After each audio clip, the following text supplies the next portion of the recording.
సుత్తుతో తలపగలగొట్టాలా, అలాగే చంద్రబాబు విషయంలో మెత్తటి సుత్తుతో మాట్లాడాలి అన్న ధోరణితోనే నడుస్తున్నది షర్మిల.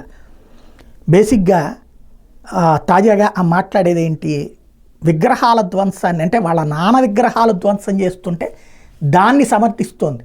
ఎలాగా, ఎన్టీఆర్ విగ్రహాలు నాడు కూలగొట్టలేదా అని. ఏ ఎన్టీఆర్ విగ్రహం కూలగొట్టారు? ఇలాంటి గొడవలు జరిగినాయా గతంలో? 2019లో ప్రభుత్వం అధికారంలోకి వచ్చాక జరిగినాయా? 1-2 చోట్ల రోడ్లని మార్పుకి సంబంధించినటువంటి సందులో విగ్రహాలకు సంబంధించినటువంటి ఇష్యూస్ వచ్చినాయి తప్పించి వెళ్ళి ఊరి మీద పడి విగ్రహాలు ధ్వంసం చేసిన సంఘటనలు ఉన్నాయా? ఇన్ని విగ్రహాల ధ్వంసం జరిగినటువంటి సంఘటనలు ఉన్నాయి ఎప్పుడన్నా గతంలో ఎన్టీఆర్ విగ్రహాలు? ఇంకొకటి, ఎన్టీఆర్ జిల్లా పేరు మార్పు అన్నటువంటిది, ఇదే ఎన్టీఆర్ యూనివర్సిటీ పేరు మార్పు, ఖచ్చితంగా అది నేను కూడా తప్పుపడతా. జగన్ చేసింది అతిపెద్ద తప్పు అని చెప్తా. అదే సందర్భంలో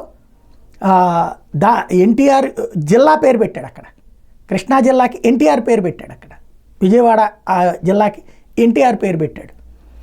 అది పెట్టాడు కాబట్టి ఇది తీసేయడం తప్పే అంట నేను. ఇది ఉంచాలి ఎన్టీఆర్ యూనివర్సిటీ అన్నది, అది తీసేయడం తప్పే, ఇది ఇవ్వడం అతను చేసిన మంచి. ఎన్టీఆర్ని అతను ఎప్పుడు దూషించాల, ద్వేషించాల.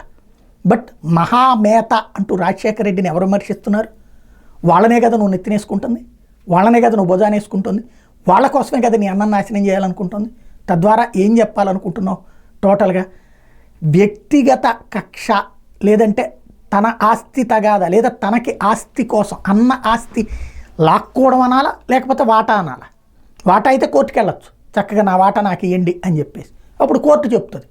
అలా కాకుండా రాజకీయ ఒత్తిడి చేసి అన్నని రాజకీయంగా దించేసి ఆ దీంట్లో లాక్కోవాలి అన్నటువంటి తతంగంలో భాగంగా జరుగుతున్నట్టే కనబడుతుంది. మెయిన్ ఇప్పుడు ఏంటంటే లోటస్ పాండ్ ఆమె చేతిలో ఉంది, రిజిస్ట్రేషన్ జగన్ పేరుతో ఉంది.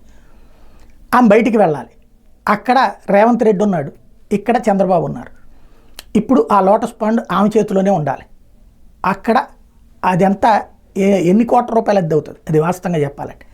దాంతోపాటుగా ఆస్తులకు సంబంధించిన వివాదాలు అంటే కోర్టుకు వెళ్లాల్సింది కాస్త అన్న మీదన ఎంత తిడితే అంత ఆమెకి ఆస్తి మీద పట్టు ఉంటుంది అన్నది ఇక్కడ స్పష్టంగా కనబడుతుంది. అందుకోసం ఇదంతా చేస్తున్నట్టు కనబడుతుంది.